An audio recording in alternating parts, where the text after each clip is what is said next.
Hello everybody, and thank you for sharing your time with me. I'm sending this message through various different channels to reach my dear Russian friends and the Russian soldiers serving in Ukraine.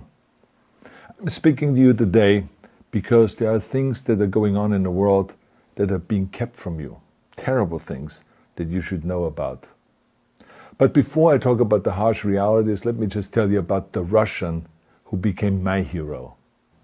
In 1961, when I was 14 years old, a very good friend of mine invited me to come to Vienna and to watch the World Weightlifting Championships.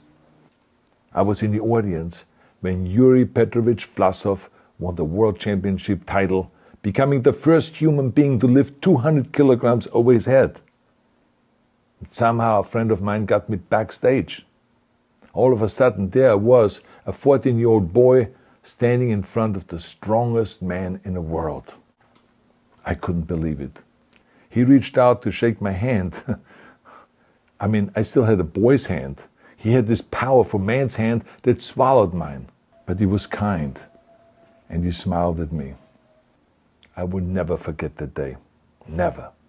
I went home and I put his photo above my bed to inspire me when I started lifting weights. My father told me to take down that picture and to find a German or an Austrian hero. He got really angry, and we argued back and forth. He didn't like Russians because of his experience in the Second World War. You see, he was injured at Leningrad, where the Nazi army that he was part of did vicious harm to the great city and to its brave people. But I did not take the photograph down, no, because it didn't matter to me what flag Yuri Vlassov carried. My connections to Russia didn't stop there, by the way. Oh, it actually deepened when I traveled there with bodybuilding and for my movies and met all my Russian fans. And on one of those trips, I remember, I met Yuri Vlassov once again. It was in Moscow during the filming of Red Heat, which was the first American movie allowed to film in Red Square. Now, he and I spent the whole day together. He was so thoughtful, so kind, and so smart, and, of course, very giving. He gave me this beautiful blue coffee cup. And ever since then, I've been drinking my coffee out of every morning. Now, the reason why I'm telling you all of those things is that ever since I was 14 years old, I've had nothing but affections and respect for the people of Russia. The strength and the heart of the Russian people have always inspired me. And that is why I hope that you will let me tell you the truth about the war in Ukraine and what is happening there. No one likes to hear something critical of the government, I understand that. But as a longtime friend of the Russian people, I hope that you will hear what I have to say. And may I remind you that I speak with the same heartfelt concern as I spoke to the American people when there was an attempted insurrection on January 6th last year, when a wild crowd was storming the US Capitol, trying to overthrow our government. You see, there are moments like this that are so wrong, and then we have to speak up. And it's exactly the same with your government. I know that your government has told you that this is a war to denazify Ukraine. Denazify Ukraine? This is not true. Ukraine is a country with a Jewish president, I might add, whose father's 3 brothers were all murdered by the Nazis. You see, Ukraine did not start this war. Neither did nationalists or Nazis. Those in power in the Kremlin started this war. This is not the Russian people's war. No. As a matter of fact, let me tell you, what you should know is that 141 nations at the UN voted that Russia was the aggressor and called for it to remove its troops immediately.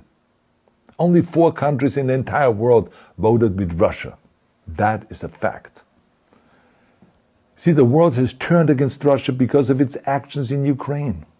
Whole city blocks have been flattened by Russian artillery and bombs, including a children's hospital and a maternity hospital.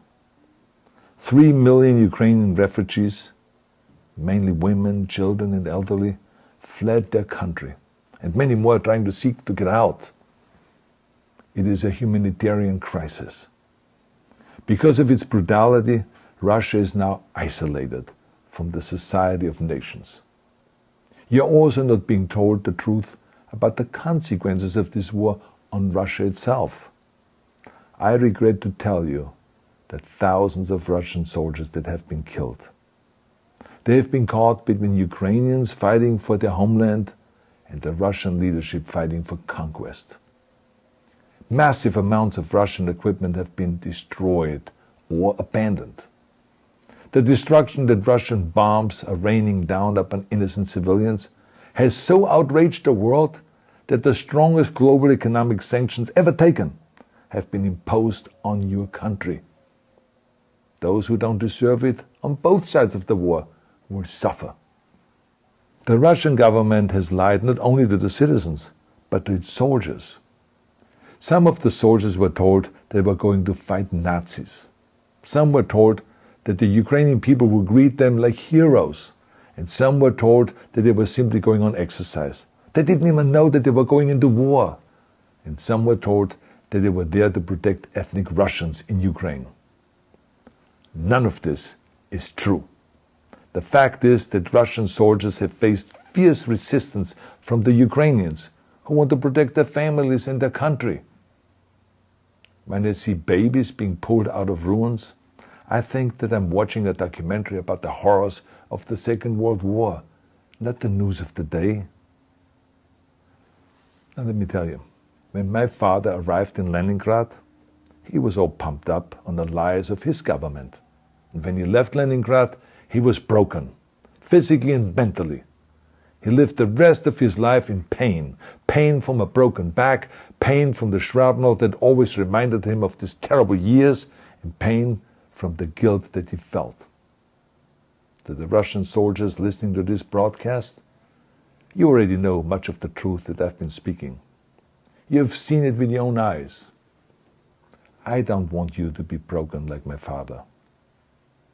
This is not the war to defend Russia that your grandfathers or your great-grandfathers fought. This is an illegal war.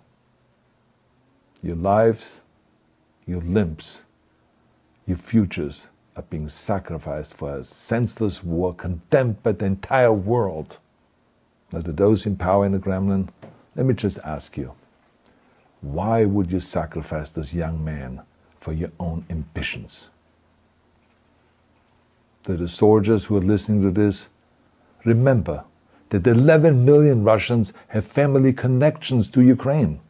So every bullet you shoot a brother or a sister. Every bomb or every shell that falls is falling not on an enemy, but on a school, or a hospital, or a home. I know that the Russian people are not aware of such things are happening. So I urge the Russian people and the Russian soldiers in Ukraine to understand the propaganda and the disinformation that you are being told. I ask you to help me spread the truth. Let your fellow Russians know the human catastrophe that is happening in Ukraine. And to President Putin I say, you started this war. You are leading this war. You can stop this war. Now, let me close with a message to all of the Russians who have been protesting on the streets against the invasion of Ukraine. The world has seen your bravery. We know that you have suffered the consequences of your courage. You have been arrested, you have been jailed, and you have been beaten. You are my new heroes. You have the strength of Yuri Pетрович Власов. You have the true heart of Russia. My dear Russian friends, may God bless you all.